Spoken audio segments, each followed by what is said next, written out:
قیامت کے دن حق تعالی شانو کے طرف سے ان لوگوں کی حسرت و افسوس پڑھنے کے لیے، یعنی قیامت کے دن حق تعالی شانو کے طرف سے ان لوگوں کی حسرت و افسوس بڑھانے کے لیے ارشاد ہوگا، اچھا یہ بتلاؤ کہ تم دنیا میں کتنے برس رہے تھے؟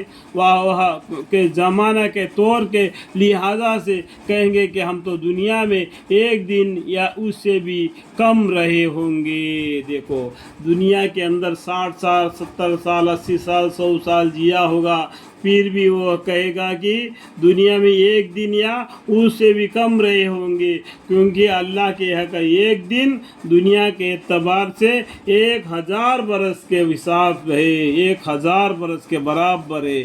تو اتنا یہ دنیا کا زندگی ایک قلیل ہے، چند روز کا ہے، چند گھنٹوں کا ہے۔ کتنے برس رہے تھے وہاں کہے کہ وہاں کے زمانے کے طول کے لحاظ سے کہیں گے کہ ہم تو دنیا میں ایک دن یا اس سے کم رہے ہوں گے۔ تو کیا اچھا ہوتا کہ یہ اتنا طویل زندگی میں اللہ کو راضی کر لیتے، اللہ کو راضی کر لیتے۔ اگر تم اچھا کام نہ کرو تو برا کام بھی نہ کرو، سمجھ میں آ گیا؟ تم اچھا کام نہیں کر سکتے کوئی بات نہیں، برا کام بھی مت کرو تاکہ اللہ کے نظر سے گر جاؤ۔ اچھا کام نہیں کر سکتے، برا بھی نہ کرو اور اللہ سے معافی مانگو، اللہ سے معافی مانگو۔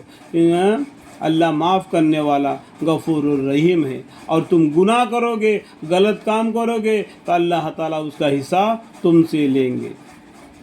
تو اس طریقے سے وہ لوگ کہیں گے کہ ہم چند دن دنیا میں رہے تھے، کم رہے ہوں گے۔ اور سچ تو یہ ہے کہ ہمیں خوب اپنے خواب کی طرح سے یہ بھی اندازہ نہیں کہ کتنا وقت گزرا۔ دیکھو خواب، دیکھو ہم کھٹیا پر سوئے رہتے ہیں کھاٹ پر، اور رات بھر خواب میں کہاں کہاں جا کے آتے ہیں، جب اٹھ گیا وہی کھاٹ وہی گھر۔ سمجھ میں آ گیا بات؟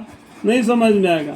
سچ تو یہ ہے کہ ہمیں خواب کی طرح سے یہ زندگی گزر گئی، یہ بھی نظر نہیں کہ کتنا وقت گزارا دنیا میں۔ ایک رات میں ہم کتنا دنیا پھر کے آ جاتے ہیں، کیا کیا کام کرتے ہیں، اور سب کو معلوم ہے، خواب میں آتے ہیں۔ تو جب اڑتا ہے صبح تو وہی کھاٹ وہی چادر وہی گھر۔ گننے والوں سے یعنی فرشتوں سے جو ہر چیز کا حساب لکھتے ہیں، نیکی اور بدی لکھنے والا منکر نکیر جو فرشتے ہیں، اسے پوچھ لے کہ ہم کتنا تھوڑا ٹھہرے تھے دنیا میں۔ ارشاد ہوگا کہ جب تم اتنا کم ٹھہرے تھے تو کیا ہی اچھا ہوتا کہ تم یہ بات جان لیتے کہ یہ دنیا محض چند روز ہے، کہ اتنا کم دن ٹھہرے تھے، تم کو معلوم کر لیتے قرآن کے ذریعہ، یعنی پیغمبروں کے ذریعہ، جو صحابہ دین جو بتلانے کے بیانوں میں کرتے، جس طریقے سے تم نہ جانتے تھے، لیکن میں اللہ کے آیتوں کو پڑھ کر تم تک پہنچا رہا ہوں، تو تم کو سمجھ میں آنا چاہیے تھا کہ جب تک اتنا کم ٹھہرے تھے تو کیا ہی اچھا ہوتا کہ تم یہ بات جان لیتے کہ یہ دنیا محض چند روزہ ہے، جان لیتے۔ اگر تم کتاب نہیں بھی پڑھ لیا تو بزرگان دین کے وجہ سے تم جان لیتے کہ چند روز زندگی ہے، بہت ہی تھوڑی سی دن یا قیام ہے، یعنی دنیا کا زندگی تھوڑی سی دن یہاں ٹھہرنے کا ہے۔ اچھا یہ تو بتاؤ کہ کیا تم یہ سمجھتے تھے کہ ہم نے تم کو یوں ہی بیکار پیدا کیا؟ اللہ تعالیٰ کیا بولتے ہیں؟ تم کو یوں ہی بیکار پیدا کر دیا، یوں ہی دنیا میں بھیج دیا؟ اللہ تعالیٰ سورہ محمد میں فرماتے ہیں کہ تمہارا چلنا پھرنا رہنا سہنا تک کا خبر رکھتے ہیں اللہ تعالیٰ، اور تمہارے ساتھ 2 فرشتے ہیں، اور نیکی اور بدی لکھنے والے منکر نکیر۔ دیکھو اللہ کے یہاں کتنے فرشتے ہوں گے کہ کہ انسان کے ساتھ ہر انسان کے ساتھ 2 فرشتے ہیں. اس سے آپ اندازہ لگاؤ اللہ کے فرشتے کتنے ہوں گے. تو اس لیے بولتے ہیں کہ اللہ تعالیٰ تم کو دنیا میں کیا تم یہ سمجھتے تھے کہ ہم نے تم کو یوں ہی بیکار پیدا کیا؟ کوئی غرض تمہاری پیدا کرنے سے نہیں ہے، کوئی ایک مقصد تھا تم کو پیدا کرنے کا. اس کو نہیں جانتے. اس مقصد کو تمہیں جاننے کے لیے، پہچاننے کے لیے قرآن نازل کیا. تم کو قرآن کو پڑھنا چاہیے تھا، تم کو مطلب معلوم ہونا چاہیے تھا. تمہارا پیدا کرنے کا کیا مقصد ہے، اس کا غرض کیا ہے، اللہ تعالیٰ کی کیا مرضی ہے. اللہ تعالیٰ جہنم کو پوچھ کر بھر دیں گے کہ کیا تم بھر گئی؟ وہ جہنم کہیں اور ہے، جہنم کہیں اور ہے اور بھرنے اور ہے. تو آخرت میں اللہ تعالیٰ اپنا پیر رکھ دیں گے تو جہنم کہے گی کہ تک میں بھر گئی. غرض تمہارا پیدا کرنے سے نہیں، تمہارا پیدا کرنا کیا ہے، یہ سمجھتے تھے کہ ہم نے تم کو یوں ہی بیکار پیدا کیا، کوئی غرض تمہاری پیدا کرنے سے نہیں تھی. حالانکہ ہم نے قرآن پاک میں صاف بتا دیا. دیکھو اللہ تعالیٰ بولتے ہیں قرآن پاک میں صاف بتلا دیا، ہر ایک بات کو تفصیل سے تمہیں سمجھا دیا. جو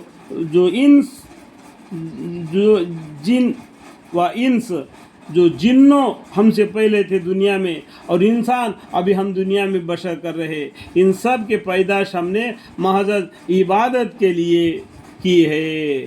یہ کیا قرآن کے ذریعہ تم کو ہدایت بھی دی اور جن اور انسان کو اللہ کی عبادت کرنے کے لیے پیدا کیا. وما خلقت الجن والانس الا لیعبدون. کیا تمہارے یہ خیال تھا کہ تم ہمارے پاس نہیں لوٹائے جائیں گے؟ تو یہ بات دیکھو، یہ بات کو بالکل سمجھنے کی بات ہے. یہ تمہارا یہ خیال تھا کہ تم ہمارے پاس نہیں لوٹائے جائیں گے. یہ باقی مذہب کے لوگ کہتے ہیں کہ ہم دنیا سے مرتے ہیں پھر جیتے ہیں، مرتے ہیں پھر جیتے ہیں. Death and life.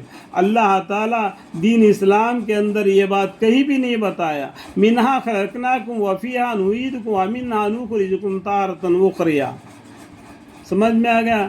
یہ دنیا کی زندگی ایک ہی مرتبہ ہے. تمہارے آزمائش کے لیے، تمہاری پیدائش کے مطلب کہ کیا ہے، تم کیا غرض سے اللہ تعالیٰ نے تم کو پیدا کیا؟ کیا یوں ہی بیکار پیدا کر کے تم کو دنیا میں بھیج دیا؟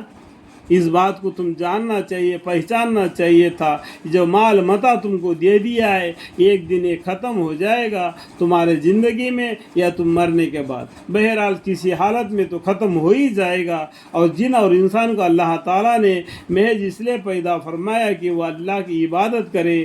جو زمانے میں جو کتابیں جو پیغمبر آئے ان کتابوں کو، ان پیغمبروں کو بات کو مانے. اللہ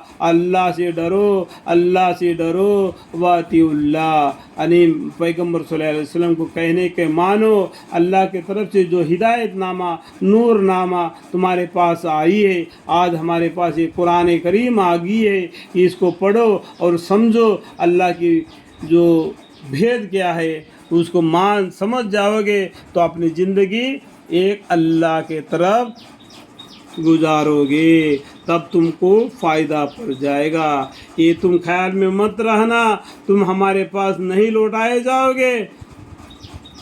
کوশ্چن ہے تمہارے لیے، اس کا جواب تم ہی دے دو. تم ہمارے پاس نہیں لوٹائے جاؤ گے، اس کا آنسر تم ہی دے دو.